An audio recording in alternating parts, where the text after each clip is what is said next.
Hello guys, नमस्कार। मैं हूं आपकी संजू यादव और हमारे यूट्यूब चैनल में आप सबका स्वागत है। तो आइए दोस्तों, मैं बहुत प्यारा सा लाचारी गीत लेके आऊँ। दर्द भरा गीत है और कैसा लगे तो आप लोग प्यारा सा कमेंट करके बताइए। आप लोग वीडियो को फुल वॉच करके देखिए प्लीज दोस्तों। मैं आपसे छोटी सी रिक्वेस्ट कर रही हूँ और आइए सुनिए। छुटी जई है पापा का अंगनवा, बलम लई जई है गवनवा। छुटी जई है पापा का अंगनवा, बलम लई जई है गवनवा। छुटी जई है पापा का अंगनवा, बलम लई जई है गवनवा। घरवा में मम्मी रोवई दुअरे पे पापा, घरवा में मम्मी रोवई दुअरे पे पापा। रोई रोई करई कन्यादनवा, बलम लई जई गवनवा।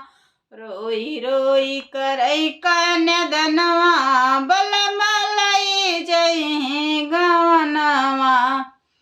छुटी जई पापा का अंगनवा, बलम लई जई गवनवा। छुटी जई पापा का अंगनवा, बलम लई जई गवनवा। घरवा में चाची रोवई दुअरे पे चाचा, घरवा में चाची रोवई दुअरे पे चाचा। रोई रोई करई कन्यादनवा, बलम लई जई गवनवा। रोई रोई करई कन्यादनवा, बलम लई जई गवनवा। छुटी जई भैया का अंगनवा, बलम लई जई गवनवा। छुटी जई भैया का अंगनवा, बलम लई जई गवनवा। घरवा में भाभी रोवई दुअरा पे भैया, घरवा में भाभी रोवई दुअरा पे भैया। रोई रोई करई कन्यादनवा, बलम लई जई गवनवा। रोई रोई करई कन्यादनवा, बलम लई जई गवनवा।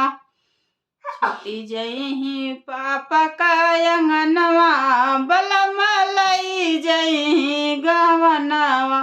छुटी जई पापा का अंगनवा, बलम लई जई गवनवा। दुअरा पे सखिया रोवई घर में बहिनिया, दुअरा पे सखिया रोवई घर में बहिनिया। रोई रोई करेली विदैया, बलम लई जई गवनवा। रोई रोई करेली विदैया, बलम लई जई गवनवा।